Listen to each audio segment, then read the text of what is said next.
नमस्कार दोस्तों, current affairs ये दूसरी क्लास है हमारी। और दूसरी क्लास में पहला क्वेश्चन जो आपके सामने है करंट अफेयर्स की, निम्नलिखित जीआई टैग प्राप्त उत्पादों पर विचार करना है। कुछ जीआई टैग का मतलब होगा ज्योग्राफिकल इंडिकेशन, भौगोलिक संकेतक। ये उन उत्पादों को दिया जाता है जो किसी विशेष भौगोलिक क्षेत्र में ही पाए जाते हैं। जीआई टैग मिल जाने से समझ लीजिए कि एक पुरस्कार मिल गया है उस उत्पाद को, फेमस हो जाता है, जिससे कि स्थानीय लोगों को इसका लाभ मिलता है। तो फिलहाल देख लीजिए कि निम्नलिखित जीआई टैग प्राप्त उत्पादों पर विचार कीजिए। पहला है अमरोहा ढोलक, दूसरा है महोबा गोरा पत्थर हस्तशिल्प, तीसरा है मैनपुरी तारकसी, चौथा है संभल हार्न क्राफ्ट। ये 4 जीआई टैग प्राप्त उत्पाद हैं और आपको इसमें बताना है कि उपर्युक्त में से कौन सा उत्पाद उत्तर प्रदेश राज्य से संबंधित है। इन चारों में से कौन से उत्पाद ऐसे हैं जो यूपी में जीआई टैग दिया गया है जिनको। ऑप्शन आपके पास है 1, 2, 3, मतलब कि अमरोहा ढोलक, महोबा गोरा पत्थर हस्तशिल्प और मैनपुरी तारकसी। ऑप्शन बी है 1 और 2, अमरोहा ढोलक, महोबा गोरा पत्थर हस्तशिल्प। ऑप्शन सी में 2 और 3 है और ऑप्शन डी चारों।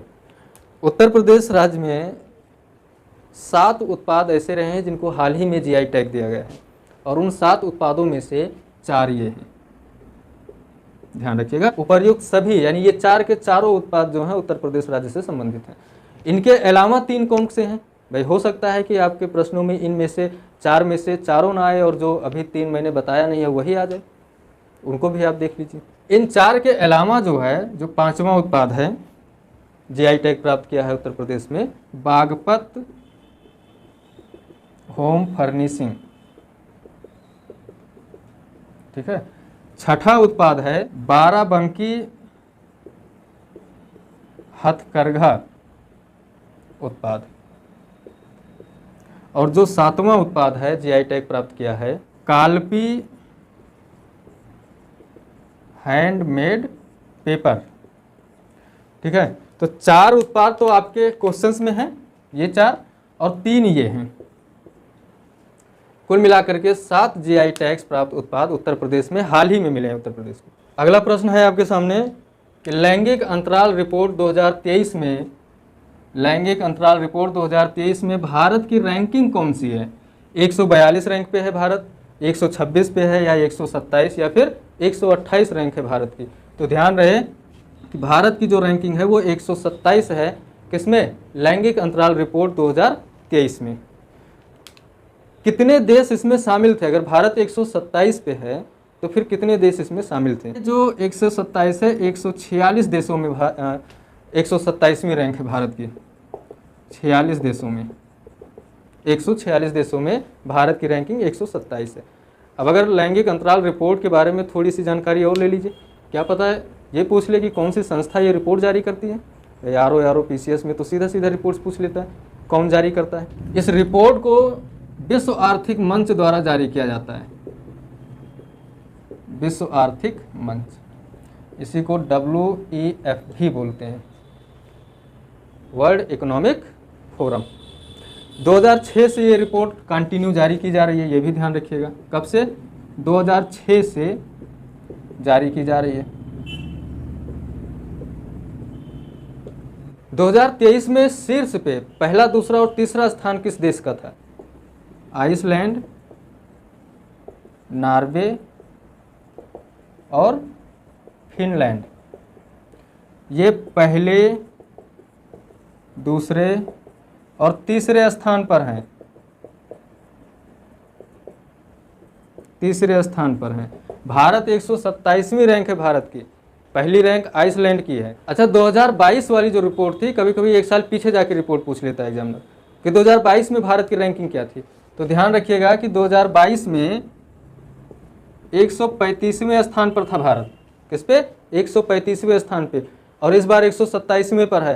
तो फिर इस बार की रिपोर्ट में 8 रैंक की सुधार आई है भारत में। ये जो संस्था है ये इस रिपोर्ट के लिए 0 से 1 का स्कोर देती है।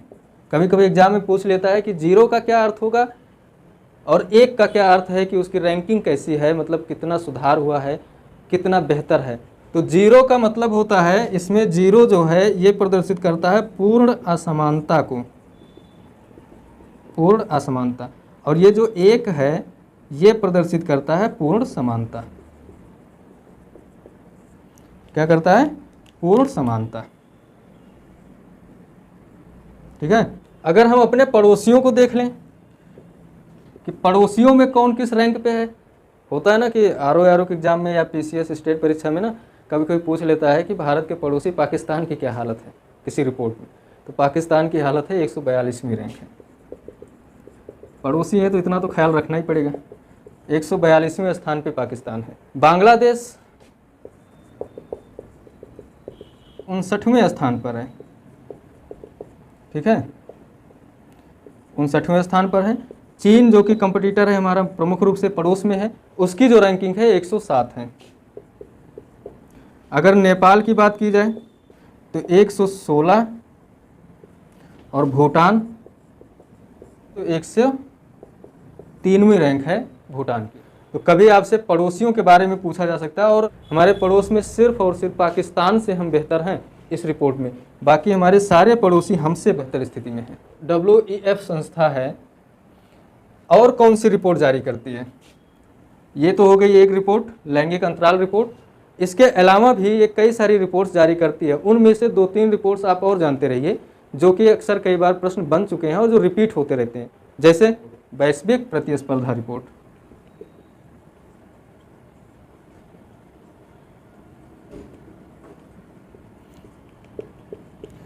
दूसरा है वैश्विक जोखिम रिपोर्ट, और एक सूचकांक जारी करता है ऊर्जा संक्रमण सूचकांक। ऊर्जा संक्रमण सूचकांक, ये भी आप ध्यान रखिएगा। क्या पता इन तीनों में से कोई दूसरा पूछ ले, वैश्विक लैंगिक अंतराल रिपोर्ट ना पूछ करके ऑप्शन दे दे कि वैश्विक प्रतिस्पर्धा रिपोर्ट कौन सी संस्था जारी करती है, तो वहाँ पे आपसे गलती ना होने पाए, एक क्वेश्चन आपके फेवर में रहे। ये वो प्रश्न हैं जो आने तय होते हैं और इनसे अक्सर गलतियाँ भी हो जाती हैं। तो बहुत ज़्यादा याद रखने वाला मैटर नहीं दिया मैंने आपको, लेकिन हाँ कुछ जानकारी है जो बहुत ही इंपॉर्टेंट है, जो आप ध्यान में रखिएगा। ठीक है। अगला प्रश्न है, हाल ही में G7 देशों का 49वां शिखर सम्मेलन का आयोजन कहाँ किया गया? सीधा सीधा प्रश्न बनेगा ऐसे। ऑप्शन में है जापान के हिरोशिमा में, भारत के दिल्ली शहर में, अमेरिका के न्यूयॉर्क में, या फ्रांस के पेरिस में। इनमें से कहाँ पर किया गया है आयोजन? तो ध्यान रहे कि हाल ही में जो G7 देशों का जो ग्रुप है 7 देशों का, उनका आयोजन जो शिखर सम्मेलन हुआ 49वां, ये नंबर याद रखिएगा, वो जापान के हिरोशिमा में किया गया है। अच्छा, ये G7 देश जो हैं, G7 देश, ये विश्व के कुछ विकसित अर्थव्यवस्थाओं का एक समूह है, ये आप ध्यान रखिएगा। अग्रणी औद्योगिक देशों का समूह G7। G7 का मतलब है ग्रुप 7, यानी 7 लोग मिल करके एक ग्रुप बना लिए, उसको बोलते हैं G7। तो G7 में कौन कौन से देश आते हैं ये पूछता है प्रश्न। G7 के सदस्य जो हैं लिख लीजिए, Canada, France, Italy, Germany, Japan, UK, UK का मतलब यूनाइटेड किंगडम, और यूएसए। ठीक है, और यूएसए। ये 7 देश मिल करके G7 ग्रुप बनाए हैं, और ये 7 आप देख रहे हैं कि 7 के 7 देश कहीं ना कहीं औद्योगिक रूप से विकसित देश हैं। ठीक है, इसमें एक देश और जुड़ा था कभी, ये तो हो गया G7, एक देश इसमें आप प्लस कर दीजिए ऐसे, रूस, और ये बना G8। लेकिन कब बना था G8? रूस इसमें 1998 में जुड़ा था। ध्यान रहे कि रूस 1998 में जब जुड़ा तब इसका नाम पड़ गया क्या? G8। लेकिन 2014 में रसिया ने क्रीमिया पर कब्जा कर लिया, आक्रमण कर दिया, और इस वजह से अंतर्राष्ट्रीय स्तर पर इन G7 देशों की हुई किरकिरी, और इन्होंने रसिया से कहा भैया तुम अपना बोरिया बिस्तर बांध लो। तो ये प्लस कब हुआ था? 1998 में, और ये माइनस कब हुआ? 2014 में रूस को निकाल दिया गया। रूस को कभी कोई पूछ लेता है क्यों निकाला गया, तो क्रीमिया पर अधिकार करने की वजह से, अधिकार करने की वजह से निकाल दिया गया। और जब रसिया 2014 में निकल गया तो फिर से ये जो G8 हुआ था फिर से क्या बन गया? G7 बन गया, यही वाला। ठीक है, तो ये छोटी सी कहानी इसके बारे में याद रखिएगा। अगला प्रश्न है, एशियाई विकास बैंक की स्थापना कब हुई, यानी एडीबी की स्थापना कब हुई थी। ध्यान रहे, एशियाई विकास बैंक की स्थापना 1966 में की गई थी। इसका मुख्यालय आपसे पूछा जा सकता है, मुख्यालय इसका कहाँ पे है, मनीला। मनीला कहाँ पे है, मनीला फिलीपींस। ठीक है, ये ध्यान रखिएगा। कभी कभी सीधा सीधा पूछ लेता है एशियाई विकास बैंक का मुख्यालय कहाँ है। सदस्य कितने हैं इसके, 68, इनमें 49 एशिया प्रशांत और 19 अन्य हैं।